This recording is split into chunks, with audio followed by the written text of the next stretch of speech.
What's up, guys? Coach Brandon here for our first big lesson in our mindset training. And this is the concept that I really want you to drill into your head in all areas of your life. And I hate to break this to you, but you're not perfect. And neither am I, and is no one else is, right? So this idea is that perfection is a lie. Now, the fitness industry is very guilty of this, right? We have Instagram, other social media platforms. These people, we see these people with these ridiculous six packs, super shredded. It looks like they're just having fun. They seem to be able to eat pizza and be ripped all year long. Completely ridiculous, right? It's holding us to a standard that's just not achievable for us mere mortals, right?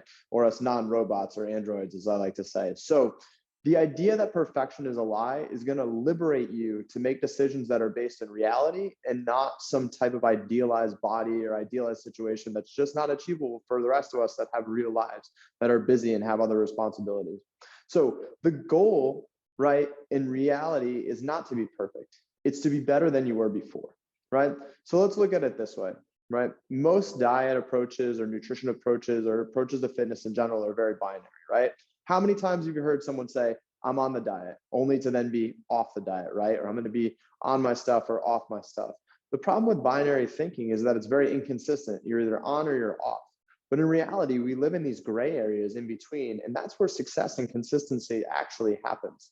So instead of approaching things with a binary mindset or an on or an off, a perfection or imperfection, the way that I like to coach all my clients, and I want you to start thinking about this, is a spectrum of adherence, right? So instead of saying I'm on the diet or off the diet, you would say on a scale of 1 to 10, how close to am I to perfect, right? Am I an 8? Am I a 7? Am I a 5? Realistically, where am I at? The beauty of this is that no matter where you fall on the scale, you have the opportunity to be successful, which builds intrinsic motivation to keep going, right? For example, a lot of times when people start out, they're not tracking their food, they're not really working out, they're not paying attention to their mindset. They would give themselves maybe like a 3 or generously a 4 on the scale of 1 to 10 in terms of success and adherence, things like that. So in the other way, if they're not, other way of thinking, if they're not a 10, they're a failure, right? But the beauty of the spectrum of adherence is as long as you're better than you were, you're being successful, right? And when we're successful, we get a dopamine and serotonin hit. We want to do more of the thing that made us successful, and we get in that virtuous cycle upwards towards creating success.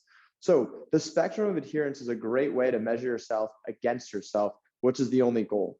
So back to the social media thing. When we look at these people on the internet or these people that we think to be true, we're not seeing the real story. Were they unhealthy in the way that they achieved their goals? Did they have to suffer in other areas of their lives? What are the innumerable things that you are better than them at that they happen to be better than this one small thing, right? But that's not how we compare. We're not programmed to compare. So the idea here is that we're not going to focus on comparing ourselves to anyone else because that perfection is a lie. We're going to focus from this moment onward to our previous self. The question you always need to ask yourself is, am I better than the person I was yesterday? Am I improving on my previous best performance? Measuring and tracking that over time, you can tell if you're headed in the right direction, right? We don't care about the 10. The 10 is often the distance. It's like the never land we're trying to get to. We're more worried about, hey, where were you yesterday? Are you moving forward away from that towards the progress measures that we're setting? So the goal is always improvement, not perfection. Remember that perfection is a lie, and we're always ranking ourselves on a spectrum of adherence. How good are you? Not are you good or bad? All right, guys, complete the assignments attached to this lesson and then move on to the